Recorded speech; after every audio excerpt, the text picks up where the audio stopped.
Good to go to the post office, and then hopefully I'm done sleeping in Walmart parking lots for a while. Cause they suck to wake up in, I tell you that much. I'm waiting 2 days here in Ogdensburg for this mail, and I go in there this morning and the lady checks and she comes back, nope, nothing's here. I make her double check, nope, nothing's here.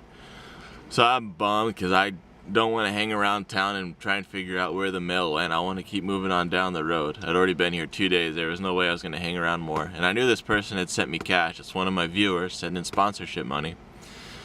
And so I was bummed, and I went back and I thought, just before I left town, I drove back, got the wheelchair out, went back in there and said, you know, I really need you to double check, triple check, see if there's a misspelling. She said, all right, let me get a supervisor. The supervisor goes over to the box, takes one look and pulls out this envelope correctly addressed to me that she had missed, and almost really messed things up because there's no return address.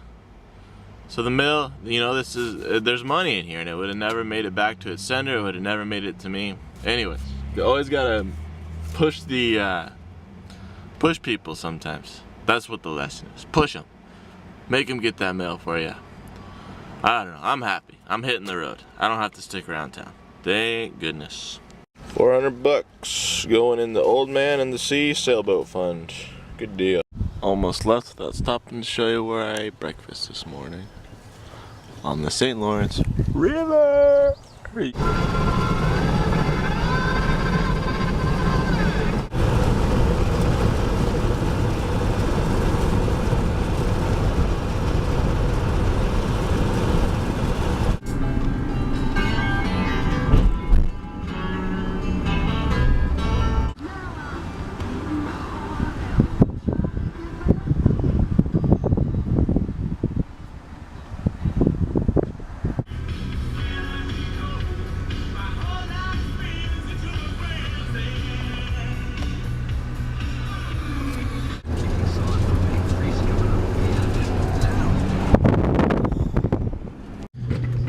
Beating myself up all morning trying to figure out why I didn't get my sailboat on the East Coast when I set out so determined, and ended up in Florida and got myself back on my feet. Like, why I finally gave up on the idea.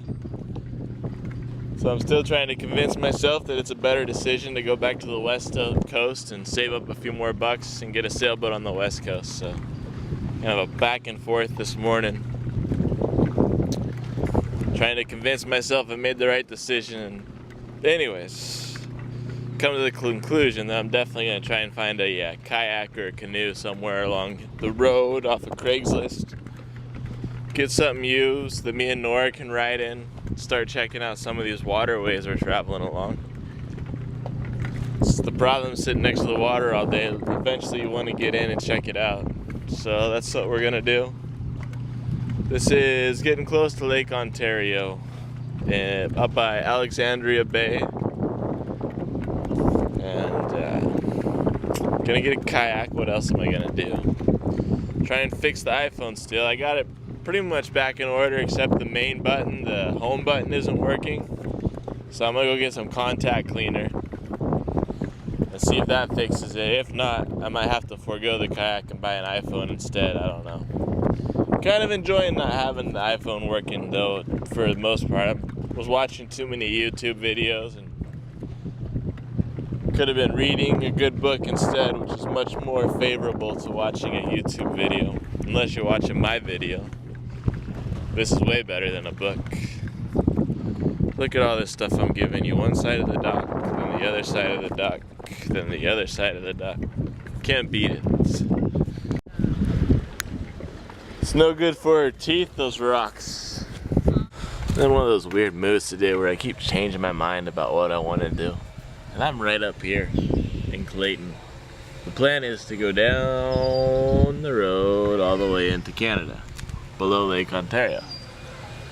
But I'm thinking maybe I want to cross the bridge right there and go on the northern side of Lake Ontario. Spend a little more time in Canada. I have no idea what I'm getting myself into in Canada, but I'm guessing I'm probably gonna like it up there. Ontario, down through Toronto and London, over up Michigan like that. instead of going, right now I'm right here, so I'm not saving that many miles, you know. I'm already up here, so I'd have to drop down and go over, but it'd be kind of fun to be in Canada for a while. I think I like Canadians. I'm antsy today. That's what my weird mood is. I'm anxious, I guess, because I see, I'm like a little kid. I stutter. I know that I have to go through a lot of New York, which I really don't want to do. I want to make it more scenic. I'm all about the mountains, the creeks, the rivers, the lakes, getting a kayak, getting out on the water, doing more fishing. And so I just kind of want to gun it right through Rochester and Buffalo into Canada. But then I don't want to push the car that hard, so I gotta go relax. I'm gonna go test out the standing frame. Keep baking the iPhone. It's baking on top of the book return donated here to Clayton by the American Legion Post in 1821. See that? Yeah. We're trying to be patient and wait to get to the good stuff up in Michigan and not get ourselves stuck in Canada. And poor you has to watch me film my dog walk across the lawn in front of the library. Yeah, no wonder people stare at me. I hung that makeshift pad there for my knees, and for lack of a better place, I tied it around the bar. I'll have to figure out a better system for my knees, but I'm gonna give the standing frame a try. And I probably should film it because I might end up falling to the ground or breaking the frame or the side of the car, or something exciting might happen, but I'll tell you about it if it does. I'm standing. My pants are still on too. So it feels really good. It feels awesome. Not only the fact that I built a standing frame in the Lowe's parking lot yesterday and was able to use it successfully today, but just to stand. I guess if you're able-bodied and you're not paralyzed, it's probably the equivalent of going to a good 30 minutes of yoga, I would imagine.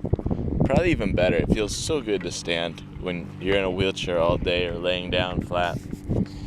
It stretches your body out, opens up your whole midsection and joints, and puts some weight on your bones.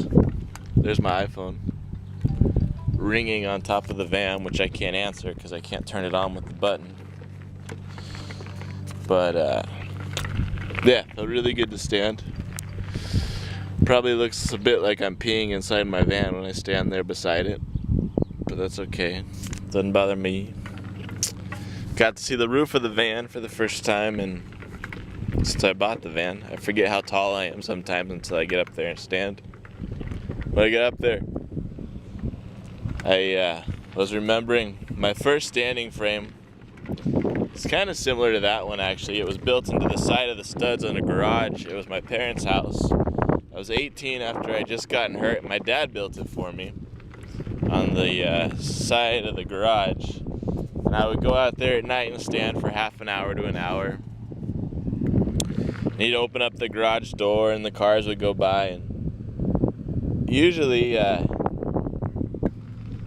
we'd shut the light off and it was dark in the garage, so you know, the garage door's open right in front of the busy street and people would drive by and I wasn't really standing out. But one night my dad had left the light on and I didn't bother him to come back out and turn it off. It wasn't that big of a deal, so I was standing in the garage with the light on, and sure enough my pants fall down. So I'm standing there in my boxer shorts facing the wall of the garage,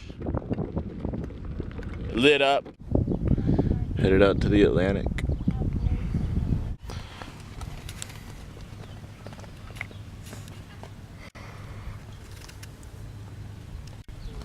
You can hardly tell it's a van, huh?